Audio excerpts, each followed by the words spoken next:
Hello students, कैसे हैं आप सब लोग।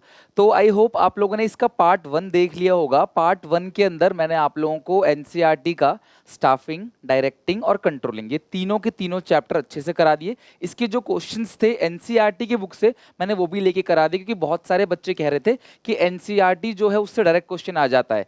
तो मैंने पूरा का पूरा बुक रीड किया, तो मैंने जितना कुछ पढ़ाया है ओवरऑल क्लास, मतलब वो सब कुछ तो ऑलरेडी मैंने कवर कर रखा है, लेकिन मैंने क्वेश्चंस भी कवर कर दिए आपके कहने पे कि एनसीईआरटी क्वेश्चंस भी हो जाएंगे, तो आप बिल्कुल सेफ रहोगे, राइट। अब ये जो है इसके अंदर ही मैं एनसीईआरटी के क्वेश्चन कवर करूंगा, लेकिन इसके अंदर हम जो क्वेश्चन कवर करेंगे वो दो चैप्टर के क्वेश्चंस को कवर, तीन चैप्टर क्वेश्चन कवर करेंगे। एक है फाइनेंशियल मैनेजमेंट, दूसरा है फाइनेंशियल मार्केट, तीसरा है कंज्यूमर प्रोटेक्शन। और क्लास इससे जितने भी क्वेश्चन बनेंगे वो बन जाए। मैंने क्लास इसके लिए स्पेशल बुक देखो आपके लिए ली है, एनसीईआरटी की स्पेशल बुक ली मैंने दोनों पार्ट की। और मैं आपको बताता हूँ क्लास, किसी भी देखो इतनी बुक रेफर करता हूं मैं, इतनी बुक क्लास शायद कुछ स्टूडेंट भी नहीं पढ़ता होगा। इतनी बुक रेफर इसलिए करता हूं क्लास कि मैं चाहता हूं आपको बेस्ट से बेस्ट दे सकूं। जितनी भी चीजें क्लास आप लोगों को मिल रही हैं वो बेस्ट से बेस्ट हो, मतलब अच्छे से अच्छी चीज मिले, कोई भी नया क्लू, कोई भी कुछ भी मिलता है। तो मैंने क्या किया क्लास, मेरे पास ये बुक है केस स्टडी मेंटोर की, एपीसी की। तो मैंने इसमें से कुछ क्ल्यू वर्ड्स लिए, जबकि इसमें दे रखे हैं, आप देखोगे ना क्ल्यू वर्ड्स दे रखे हैं, और इसकी प्रॉपर वीडियो बना के आप लोगों को डाल दी, ताकि कोई बच्चा देखो, क्ल्यू वर्ड की वीडियो मैंने 2 दिन पहले भी डाली थी, उसके अंदर मैंने सारे क्ल्यू वर्ड दे दिए थे और मैंने यहाँ से बना के डाल दिया। अब हुआ क्या कि रजत सर ने भी क्लास कुछ देर पहले, जब मैं लाइव क्लासेस ले रहा था उस समय कुछ देर पहले वो सेम वीडियो अपलोड करी, और बच्चों को लगा कि सर ने कॉपी कर लिया। यार खुद सोचो, मेरे सारे व्यूअर, मतलब सर और हम सब एक साथ काम करते हैं, मेरे बहुत अच्छे दोस्त हैं वो, और मतलब हमारा रिलेशन ऐसा नहीं है कंपटीशन जैसा कुछ भी। हम सब, मतलब जितने भी कॉमर्स के टीचर हैं, हम सब लोग मिलके रहते हैं, एक दूसरे से बात करते हैं, सब लोग मिलके चीज़ों को करते हैं। तो बच्चों को लगा कि कहीं ना कहीं कि सर ने कॉपी कर लिया। यार तुम इतने दिनों से मुझसे पढ़ रहे हो, जानते हो दिन रात मैं इतनी मेहनत कर रहा हूँ आप लोगों के लिए, अभी भी रात के 4 बज रहे होंगे शायद, अभी 4 के आसपास बज रहा होगा, मैं आप लोगों के लिए वीडियो रिकॉर्ड कर रहा हूँ, क्योंकि मुझे कल किसी भी हालत में ये वीडियो देना है। करंट टाइम मैं आपको दिखाता हूँ, देखो लगभग 3:54 हो रहा है, 3:54, आपको दिख नहीं रहा होगा शायद, 3:54 AM हो रहा है। तो इस टाइम भी मैं काम कर रहा हूँ आपके लिए। तो प्लीज़ ऐसा कोई भी चीज़ मत बोलो, ऐसी वाणी बोली हमने बचपन में पढ़ा था कि मन का आपा खोए, औरों का मन शीतल करे और आपे शीतल होए, मतलब खुद को भी अच्छा लगे और दूसरों को भी अच्छा लगे, ऐसा वर्ड बोलिए। कुछ रजत सर ने कमेंट भी किया, रजत सर ने मतलब रिप्लाई भी दिया था कमेंट में किसी बच्चे का, उसने लिखा था सुनील सर ने कॉपी कर लिया, तो उसने सर ने कमेंट किया था, सर को बहुत बहुत धन्यवाद। ऐसा कुछ नहीं होता बेटा, कॉन्सेप्ट एक है, हम सब लोग एक ही डायरेक्शन में जा रहे हैं, हम सब लोग कई बार सेम बुक फॉलो कर रहे होते हैं कि आपके पास नॉलेज पहुंचे, और कई बार वो चीज़ें लगती हैं सेम है। तो प्लीज़ यार किसी को भी कुछ भी बोलने से पहले सोच लिया करो, क्योंकि बहुत दुख होता है। और ये लेट जो हुआ है ये इसी वजह से हुआ है, क्योंकि वीडियो बनाने में बिल्कुल मन नहीं लग रहा था, अच्छा नहीं लग रहा था, राइट। तो आई होप क्लास आप चीज़ों को समझोगे। जो क्ल्यू वर्ड्स वाली वीडियो मेरी कल रात को अपलोड हुई है, वो क्लास मैंने बुक से ली हुई है चीज़ें, और वो सेम सर ने भी कराई होंगी, तो इसलिए आपको लग रहा है कि वो चीज़ कॉमन है। तो इतना आप अंडरस्टैंडिंग लगा सकते हो कि इतना आप मुझे जानते हो, और मुझे बहुत दुख हो रहा था कि मुझे ये चीज़ बोलना पड़ रहा है। लिटरली मुझे बहुत दुख हो रहा था कि मुझे इस चीज़ को फ्रंट पे आके बोलना पड़ रहा है कि ऐसा कुछ है, और मुझे आपका 2-4 मिनट खराब करना पड़ रहा है, क्योंकि ऐसा आपके मन में आया कि सुनील सर कभी किसी की वीडियो कॉपी कर सकते हैं,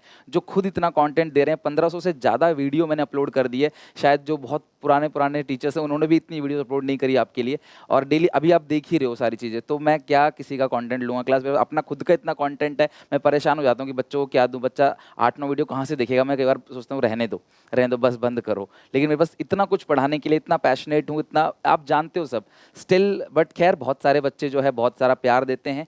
तो जिनको भी मिसअंडरस्टैंडिंग हुई है बेटा, वो सेम कंटेंट सेम बुक से आया है इसलिए हो रहा है, और किसी के पहले किसी के बाद से कोई फर्क नहीं पड़ता। हर कोई इस टाइम वीडियोस आपके लिए पोस्ट कर रहा है, क्योंकि हर कोई वो चीज़ कराना चाहता है। स्टाफिंग की वीडियो सर ने डाली, मैंने डाली, आशीष सर ने डाली, और बहुत सारे सर हैं उन सब डाल रहे हैं। तो इसका मतलब ये नहीं कि वो किसी की कॉपी हो गई। तो आपका काम पढ़ना है, आपका काम मेहनत करो, पढ़ो अच्छे से, टॉप करो, 40 लेके आओ, और हम सबको प्राउड फील कराओ। और एक बात अपने दिमाग से निकाल देना कि हम सब लोग एक हैं, हमारे बीच कोई कंपटीशन नहीं है, हमारा सिर्फ एक ही गोल है, चाहे वो रजत सर हो, आशीष सर हो, पराग सर हो, या कोई भी और टीचर्स हैं जिनका नाम नहीं ले पा रहा हूं, हम सब इंक्लूडिंग मी, हम सबका एक ही गोल है कि आप सबको 40 टर्म 2 में दिलाना। हर कोई आपको एक कुछ ना कुछ सिखा ही रहा है, कोई यहाँ पे आके क्लास वहाँ पे और कुछ नहीं कर रहा, हर कोई सिखा रहा है आपको आगे, राइट। तो आप प्लीज़ थोड़ा सबका सपोर्ट करो, सबको अच्छी वाणी बोलो, की क्लास आपका वो दिखता है कि आपने कैसा अपना लाइफ को डेवलप किया है। किसी को बुरा बोलने से कुछ नहीं होता, उसको थोड़ा हर्ट होगा बट भूल जाएंगे चीज़ें सब, लेकिन आपको याद रहेगा कि यार आपने किसी को डिसरिस्पेक्ट दी। तो नॉट ओनली मी, हर किसी को क्लास आप इज्जत दो, इज्जत लो वाली बात है, मतलब अच्छे से सबसे बिहेव करा करो। चलो खैर, जिनको मिसअंडरस्टैंडिंग हुई थी आई होप आप सबको क्लियर हो गया होगा, अब कोई दिक्कत नहीं होगी। ठीक है, आप लोग अब बिल्कुल लास्ट स्टेज में हो और दिन रात हम जैसे टीचर्स आपकी हेल्प कर रहे हैं, तो आप सबको क्लास मेहनत करनी चाहिए, सीखना चाहिए कम से कम कि सुनील सर अगर अभी मैंने चीट शीट आपको अपलोड करी, चीट शीट आपको आप मैंने बना के हैंड रिटन, हाथ से लिखा, मैंने सब कुछ हाथ से लिख के दिया है, मैंने वो भी मैंने अपने आप से बनाया है। हाँ, उसके लिए हम लोग कई सारी मैंने बुक्स दिखाई हैं आपको, रेफरेंस लेते हैं, स्कूल के टीचर भी तो पढ़ाते वक्त बुक का रेफरेंस लेते हैं। तो यार ऑब्वियस है क्लास, क्योंकि कोई चीज़ अगर अच्छी लग रही है तो मैं आपके सामने लाना चाहता हूँ, दैट्स इट, और इससे ज़्यादा कुछ नहीं। ठीक है, चलो हम रियली सॉरी आपका टाइम ख़राब किया, बट ज़रूरी था बताना, क्योंकि कई सारे बच्चे जो हैं मेरे प्यारे से बच्चे जो बहुत मानते हैं, फिर उनके मन में कोई नेगेटिविटी आ जाए, दैट्स नॉट ट्रू। ओके, ऐसा नहीं है, ये चीज़ बताना ज़रूरी था। चलो अभी मैं तुम्हें फाइनेंशियल मैनेजमेंट, अच्छा सुनो, अभी मैं तुमसे कह रहा हूँ क्लास कि अभी शाम को अपलोड हो रही है वीडियो, और वो जो केस स्टडी क्लू वाली वीडियो थी ना, ट्रुथ बताऊँ तो जब आपका इंग्लिश का पेपर चल रहा था ना, मैंने तब रिकॉर्ड की थी। मेरी आधी वीडियोस जो अभी आ रही हैं वो प्री रिकॉर्डेड आ रही हैं, और आधी वीडियोस जो आ रही हैं वो मैं रिकॉर्ड कर रहा हूँ। मेरा पूरा दिन लगभग लगभग 18-20 घंटे, मतलब 20 घंटे लगभग, अभी मेरी क्लास है सुबह, जो बच्चे लाइव पढ़ते हैं उनको पता है 8 बजे क्लास है, तो 18-20 घंटे लगभग जो है वो काम चल रहा है। या तो मैं कॉल पे डाउट ले रहा होता हूँ अपने लाइव सेशन के बच्चों का, या उनके साथ लाइव में बैठा होता हूँ, या कंटेंट बना रहा होता हूँ, या वीडियो अपलोड कर रहा हूँ। इसके अलावा मुझे टाइम ही नहीं है, मुझे खाने पीने का, कपड़े तक चेंज करने का टाइम नहीं है, सेम कपड़ों में देखो वीडियोस भी आ रही होंगी, राइट। तो फाइनेंशियल मैनेजमेंट क्या है, क्योंकि मैंने भी ठान ली कि आपको सबको अच्छे से नंबर दिलाना है, और उसके बाद थोड़ा सा मैं धीरे इसलिए बोल रहा हूँ क्योंकि रात हो रही है, इतने रात में आसपास सब जग जाएंगे कि क्या हो गया क्या हो गया इस बंदे को। चलो पहला देखते हैं यहाँ पे क्या है। Name the concept of financial management. तो सबसे पहले बात की गई है क्लास फाइनेंशियल मैनेजमेंट की, which increase the return to equity share holder due to the presence of fixed financial charges. Fixed financial charges का मतलब क्या होता है class? Debt. Fixed financial charges का मतलब क्या होता है class? Debt. Name the concept of financial management which increases the return to equity shareholder due to the presence of fixed financial charges, यानी कि due to presence of debt। तो अगर हम लोग डेट को मिलाते हैं अपने कैपिटल स्ट्रक्चर के अंदर, हम लोग अगर डेट को अपने कैपिटल स्ट्रक्चर के अंदर मिलाते हैं, तो डेट को कैपिटल स्ट्रक्चर में मिलाने से होता क्या है क्लास? हमारा अर्निंग पर शेयर बढ़ जाता है। ऐसा हमने कहाँ पढ़ा था? ऐसा हमने पढ़ा था ट्रेडिंग ऑन इक्विटी में।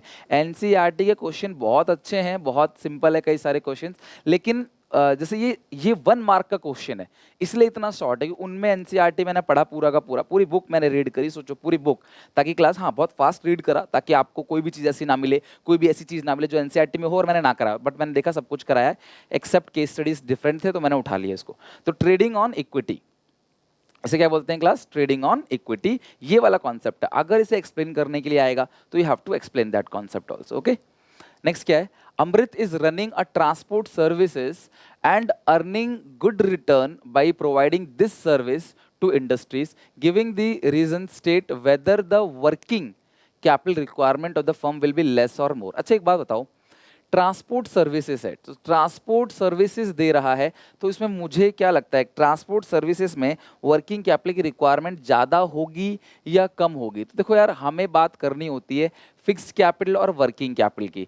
तो ट्रांसपोर्ट सर्विसेज है और ये गुड रिटर्न कमाते हैं class by services to industry, industries को सर्विस देते हैं। तो यार ट्रांसपोर्टेशन में देखो 2 तरह के खर्चे होंगे बेसिकली।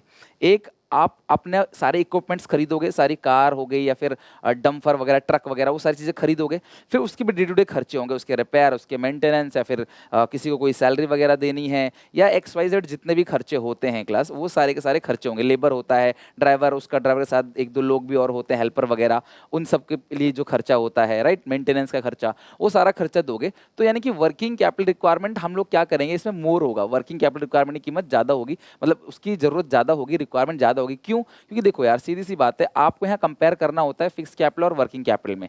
तो इस बिजनेस में फिक्स कैपिटल की रिक्वायरमेंट कम होगी और वर्किंग कैपिटल की रिक्वायरमेंट ज़्यादा होगी। तो आप लिखोगे कि इसमें वर्किंग कैपिटल की रिक्वायरमेंट ज़्यादा है, बिकॉज इसमें डे टू डे काफ़ी सारे खर्चे होते हैं क्लास, मतलब कि फिक्स्ड असेट को खरीदने का तो खर्चा हो चुका है एक बार का, वो नया नया थोड़ी फिक्स्ड असेट खरीदेगा, यानी उसके ट्रांसपोर्ट सर्विसेज ऑलरेडी चल रहा है, वो कोई नया सेटअप तो नहीं कर रहा। अगर नया सेटअप कहता तो मैं कहता वर्किंग कैपिटल कम लगेगा, फिक्स कैपिटल ज़्यादा लगेगा, बट बिजनेस पुराना हो गया तो इसमें वर्किंग कैपिटल की रिक्वायरमेंट क्या होगी? वो ज़्यादा होगी।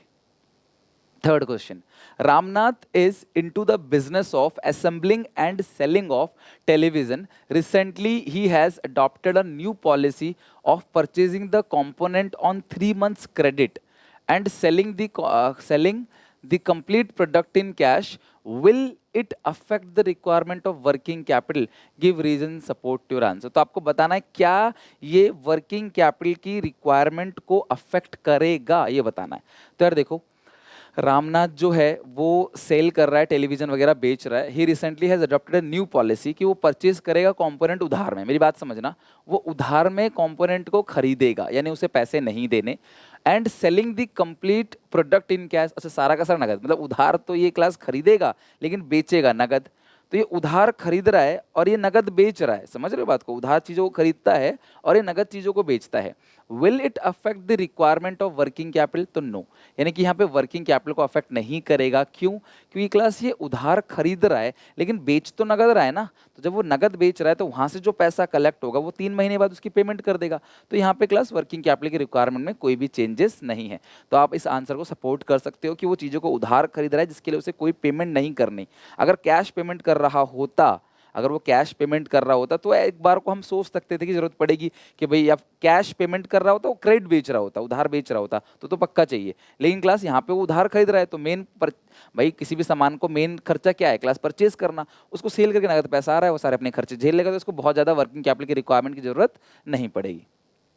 Fourth, sunrise limited dealing in readymade garments. पर फिर भी क्लास किसी केस स्टडी में आपको लगता है अपना ओपिनियन देना, आपको लगता है कि यार कहीं अपना ओपिनियन मांगा, या आपको क्या लगता है, and you if you have suitable reasons, अगर आपके पास प्रॉपर रीजन है, प्रॉपर तरीका आपके पास है, तो ऐसा लग सकता है क्लास की वो चीज़ मतलब कि करेक्ट, टीचर को लग सकता है कि यार ये लिखा है तो ये भी करेक्ट होगा। बिकॉज आंसर शीट में साफ लिखा आता है कि अगर बच्चे ने कोई और आंसर लिखा है विच इज जस्टिफेबल तो आपको मार्क्स उसमें भी देने हैं। ये साफ साफ टीचर्स को मिलता है मार्किंग स्कीम में।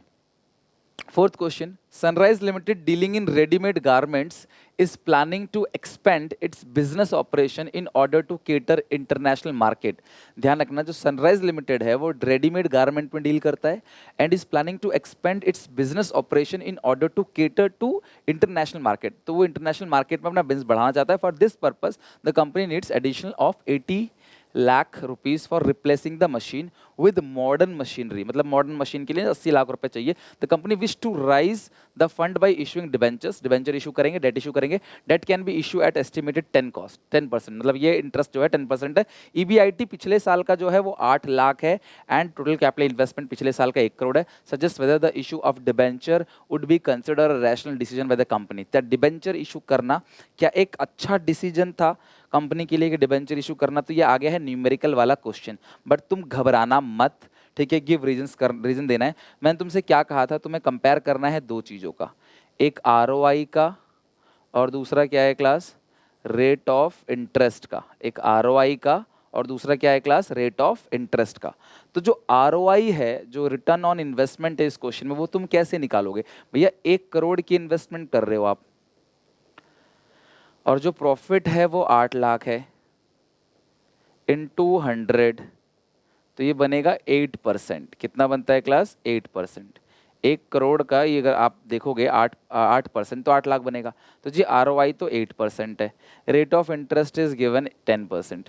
तो if ROI is less than the rate of interest, तो अगर आप डेट इशू करते हो तो क्या ये अच्छा डिसीजन है? नहीं, आपको डेट इशू करने से आपका जो अर्निंग पर शेयर है वो घट जाएगा।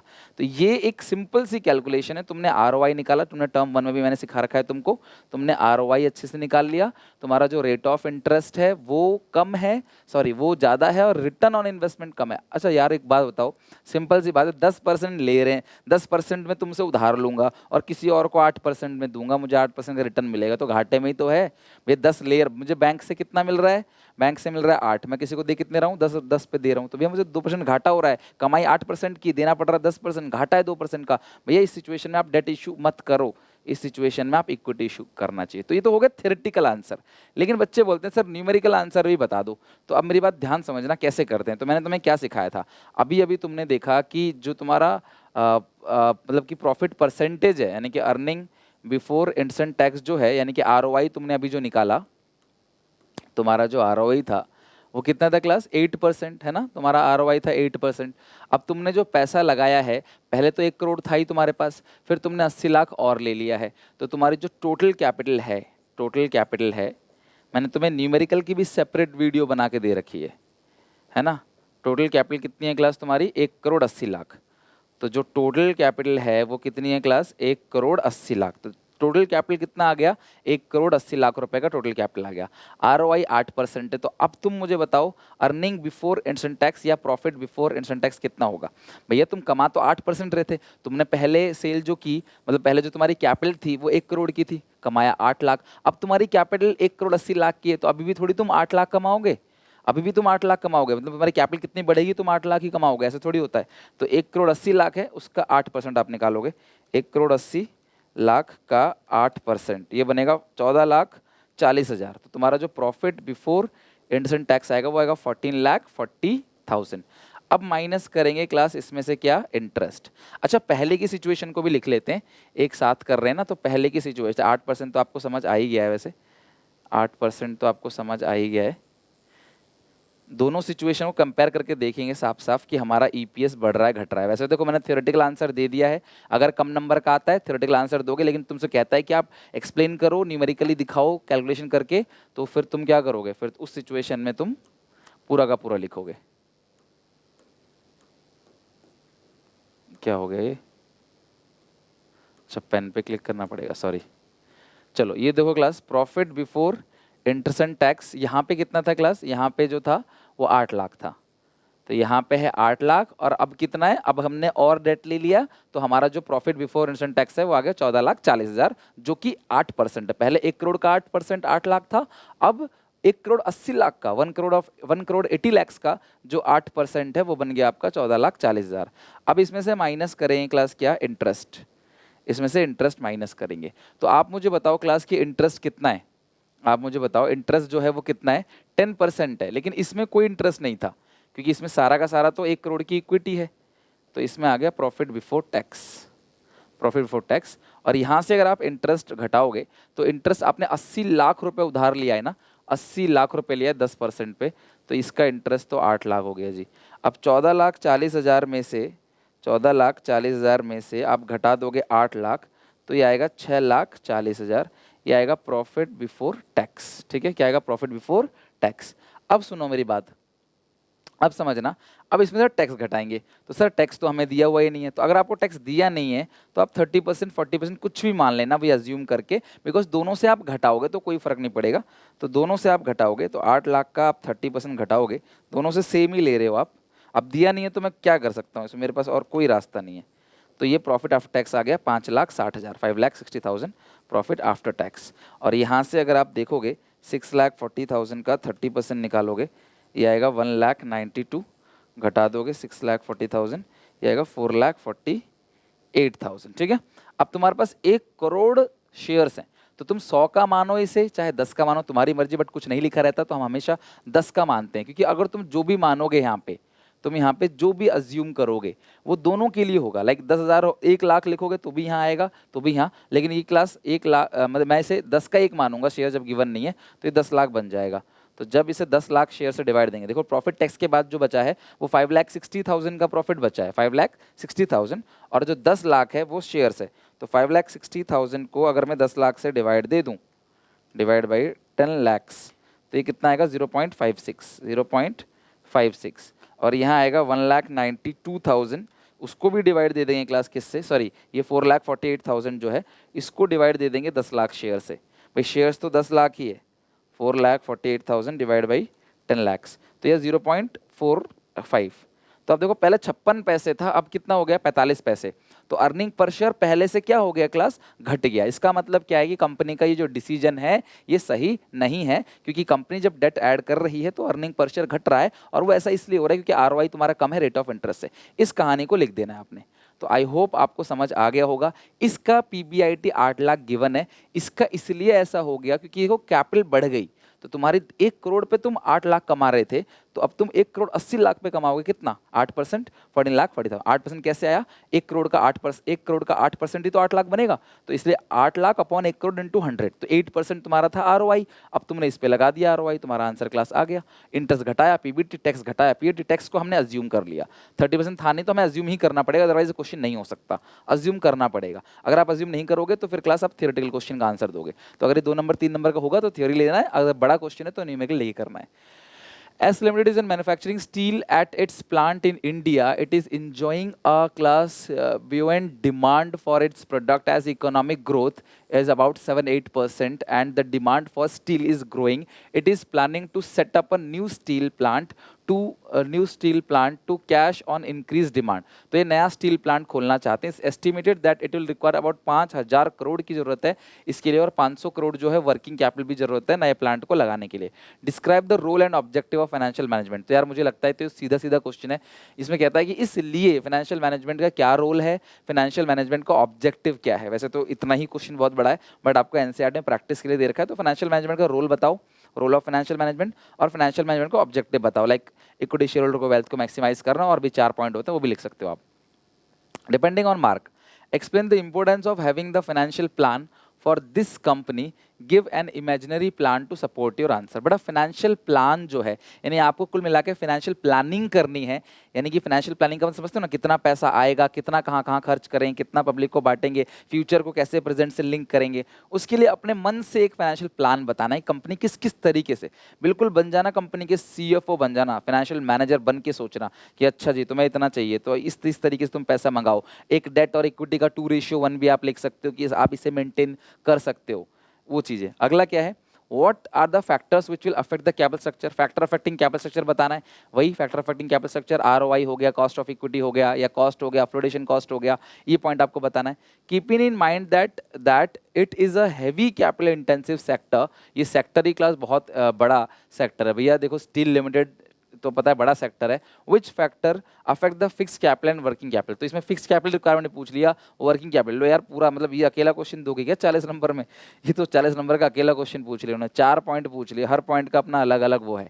तो इसलिए क्लास आपको सारा कुछ डायरेक्टली गिवन है, तो फिक्स कैपिटल और वर्किंग कैपिटल आपको बताना है कि यार ये एक नया प्लांट बनाने जा रहे हैं तो यहाँ फिक्स कैपिटल की रिक्वायरमेंट क्या होगी क्लास, ज़्यादा होगी। और भी पॉइंट बताना है, ग्रोथ प्रोस्पेक्टस है तो फिक्स कैपिटल रिक्वायरमेंट ज़्यादा होगी। वर्किंग कैपिटल के लिए आप बताओगे ग्रोथ प्रोस्पेक्टस, उसके अलावा आप बताओगे कि आपका मतलब कि स्केल ऑफ ऑपरेशंस है ना, ये सारी की सारी चीजें बताओगे आप।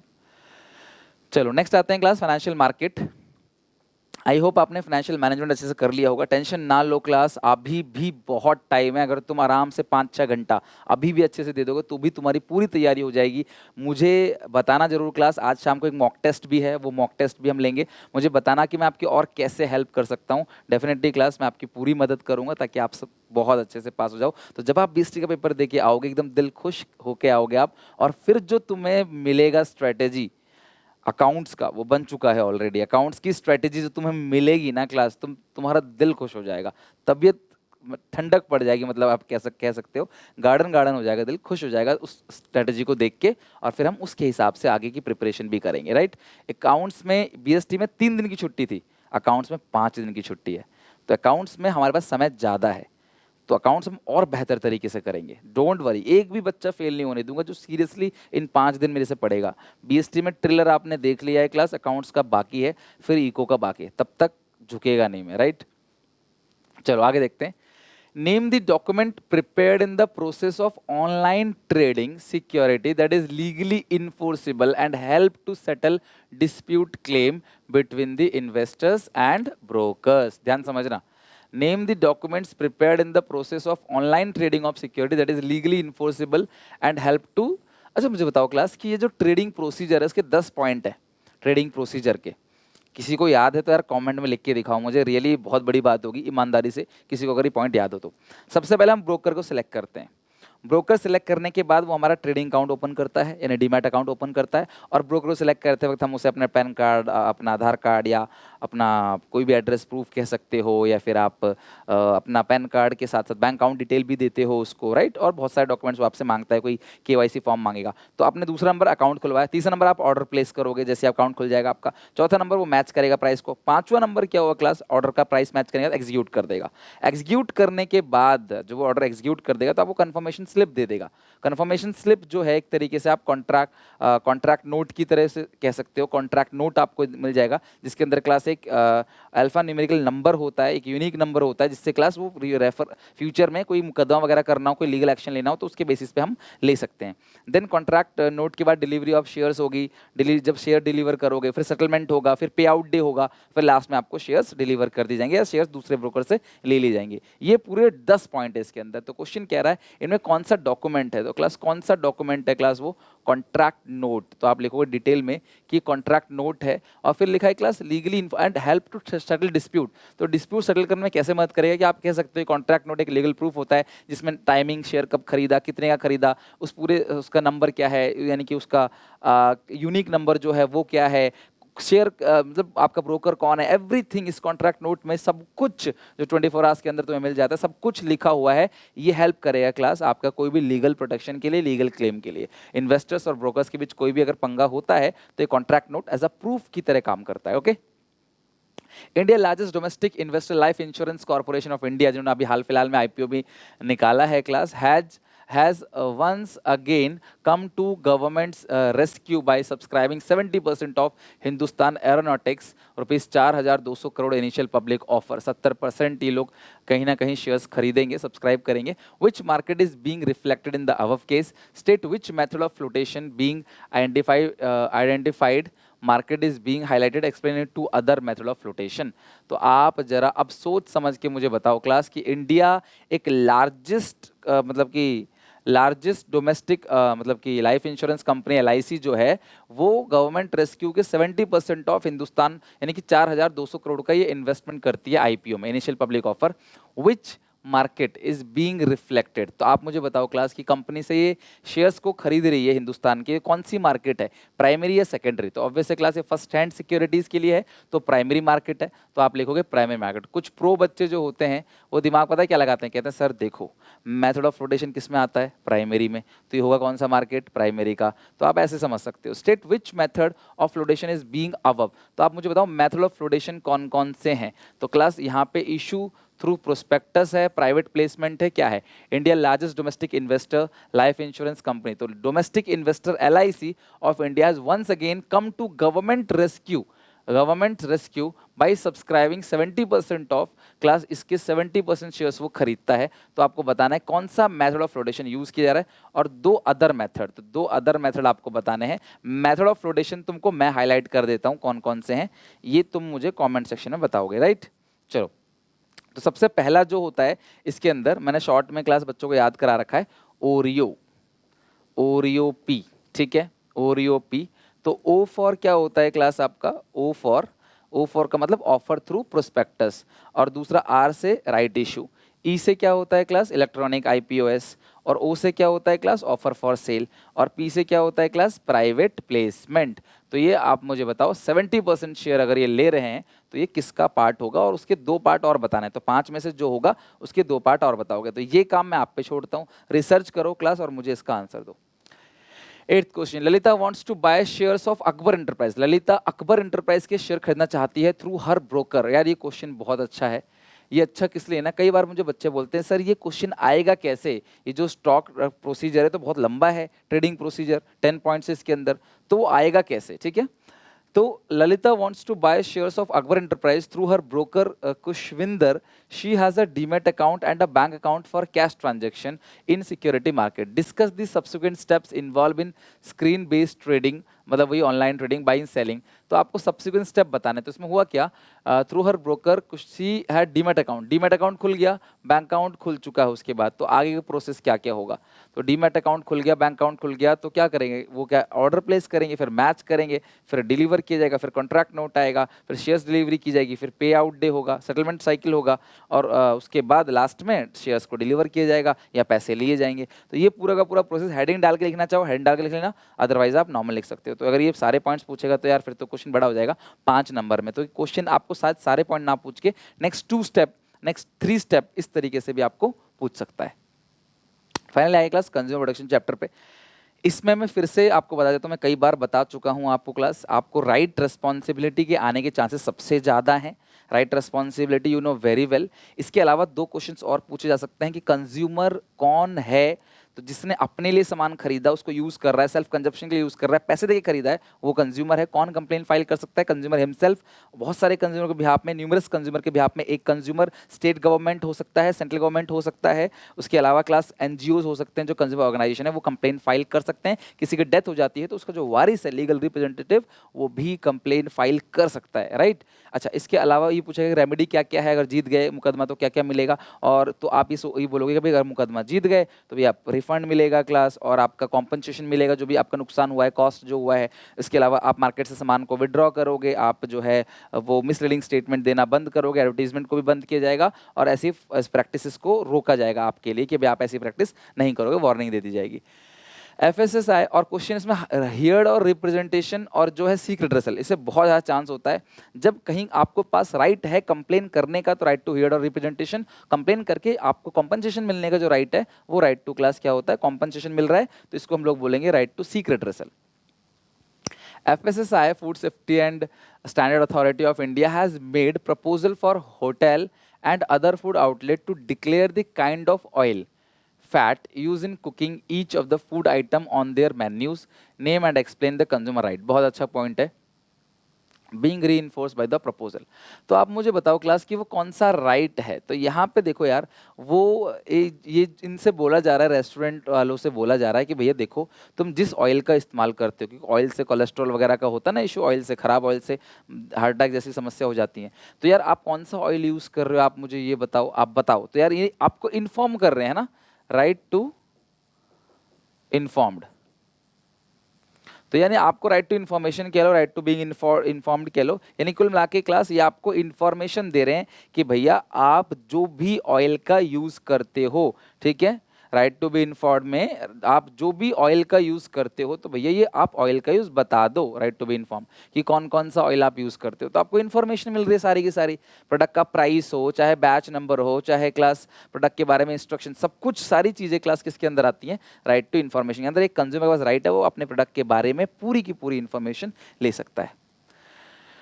काफी बड़ा क्वेश्चन है 10th क्वेश्चन, बट हाँ ये लास्ट क्वेश्चन भी है 10th क्वेश्चन, तो फटाफट जरा बना लो 10th क्वेश्चन, आपका दोनों कंप्लीट हो जाएगा। अभी भी तुम्हारे पास टाइम है, तुम सारे केस स्टडीज को बना लो, हड़बड़ाओ मत, ज़्यादा सोचो मत, आप बस आराम से कॉपी किताब उठाओ, अगर कॉपी किताब में कंटेंट नहीं है तो वीडियो से बनाओ, बट आराम से बना लो, यू हैव सफिशिएंट टाइम। तो ऐसा मत सोचो टाइम कहाँ है, ही सोचने से बेहतर है उठाओगे कोई कॉन्सेप्ट बना लो। Mrs. Mathur sent a jacket to a laundry shop in January 2018. The jacket was purchased at a price of 4,500. She had previously sent this jacket for dry cleaning with Shine Dry Cleaners and the jacket was clean well, right?